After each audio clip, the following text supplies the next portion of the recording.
আমি তোমাদেরকে এখন যে গাছটা দেখাচ্ছি এটা হচ্ছে একটা গোলাপের গাছ। আর আইডিটা অনেকেরই পরিচিত একটা আইডি। আসলে আইডিটার নাম আমি ঠিক জানি না, কিন্তু এই রকম মেরুন কালারের গোলাপ ধরে, তার মধ্যে এরকম হলুদ ছিটছিট হয়। তো এটা প্রায় অনেকের বাগানেই আমি দেখেছি। তো দেখে প্রথমেই মনে হলো আমার, যখন আমি কিনতে গেছিলাম তো আমার পছন্দ হয়েছিল, আমি কিনে নিয়ে এসেছিলাম। তো এবার বিষয়টা হচ্ছে গাছের পরিচর্যা।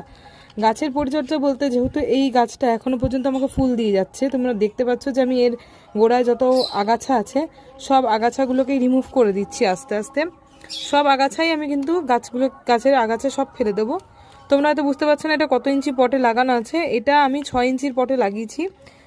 আর মেনলি আমি এটা লাগিয়েছি কিন্তু প্লাস্টিকের পটে। ঠিক আছে, আমি তখন সেই মুহূর্তে মাটির পট অ্যারেঞ্জ করতে পারিনি, যার জন্য আমি লাগাইনি। কারণ প্লাস্টিকের পট ছিল, আমি ওটার মধ্যে লাগিয়ে দিয়েছিলাম এদেরকে। তো দেখতে পাচ্ছ আমার এখন গাছে কতগুলো কুড়ি এসছে। আমি তোমাদেরকে দেখাচ্ছি, শুধু তোমরা দেখো সেটা। এই দেখো একটা কুড়ি, এই একটা কুড়ি, এই একটা ফুটেছে, এখানে একটা কুড়ি, এখানে একটা কুড়ি।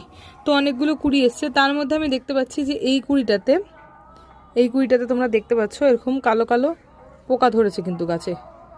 হ্যাঁ, যেহেতু আমি গাছে বললাম যে আমি গাছে কিন্তু সেরকম স্প্রে বলতে গেলে সেরকম কিছু করি না, আর এরকম পোকা ধরলে তো গাছটা নষ্ট হয়ে যাবে। তো এক্ষেত্রে আমি কি করব? এই দেখো একরকম মাছি টাইপের পোকা। তো এরা হয় গাছে, প্রায়ই হয়, অনেক গাছে আমি দেখেছি এরকম হয়।